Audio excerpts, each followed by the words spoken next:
Hello friends, જય શ્રી કૃષ્ણ.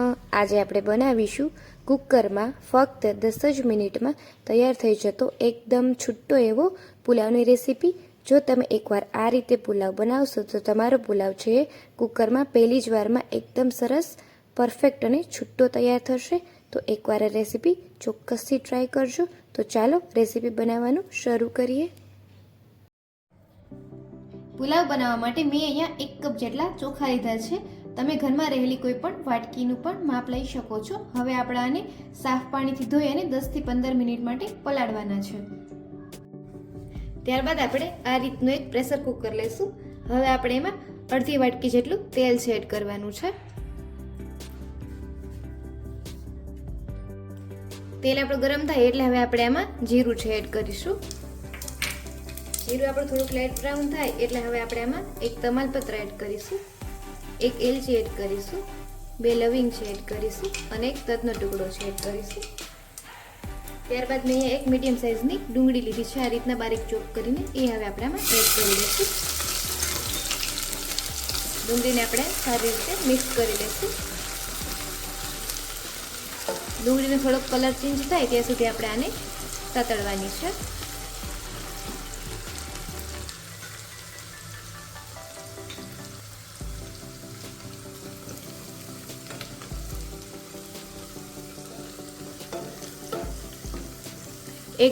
આ રીતે તમે એકવાર જરૂરથી ટ્રાય કરજો. પુલાવ બિરયાની જેવો જ લાગશે. હવે આપણી આ ડુંગળી છે એ સરસ કલર ચેન્જ થઈ ગયો છે. તો ત્યારબાદ આપણે આમાં કેપ્સિકમ એડ કરીશું. અહીંયા મેં એક મીડિયમ સાઇઝનું ટામેટાને બારીક ચોપ કરીને લીધું છે, એ હવે આપણે આમાં એડ કરીશું. ત્યારબાદ આપણે આમાં ફણસી એડ કરીશું.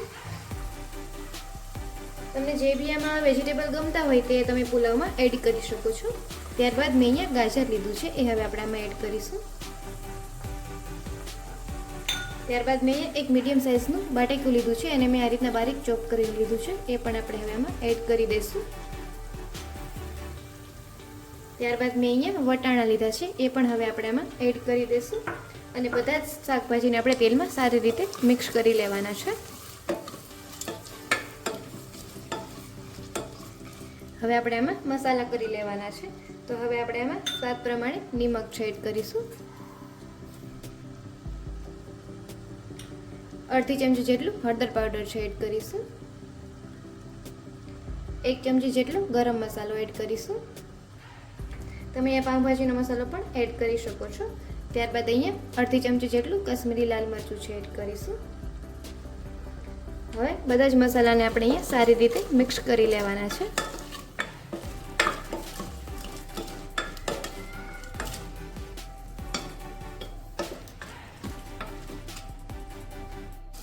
મસાલા આપણા તેલ સાથે સરસ મિક્સ થઈ જાય એટલે હવે આપણે આમાં જે ચોખાને પલાળીને રાખ્યા હતા એ હવે આપણે આમાં એડ કરવાના છે.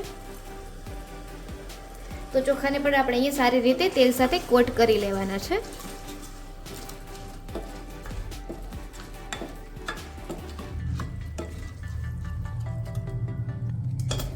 તો ચોખા પણ આપણે અહીંયા સરસ કોટ થઈ ગયા છે. તો હવે આપણે આમાં પાણી એડ કરીશું. હવે આપણે જે વાટકીના માપથી ચોખા લીધા હતા આપણે એ જ વાટકીના માપથી આપણામાં પાણી એડ કરવાનું છે. તો અહીંયા મેં 1 કપ જેટલા ચોખા લીધા હતા એની સામે 1.5 કપ જેટલું પાણી એડ કર્યું છે. હવે આપણે આનામાં સારી રીતે મિક્સ કરી લઈશું. ત્યારબાદ આપણે અહીંયા પ્રેશર કુકરનું ઢાંકણ બંધ કરી અને આની 4 થી 5 વિસલ છે કરી લેવાની છે. 5 વિસલ થઈ ગઈ છે. હવે આપણે અહીંયા ગેસની ફ્લેમ છે બંધ કરી દઈશું અને આપણે હવે આમાં પુલાવને એકવાર ચેક કરી લઈશું.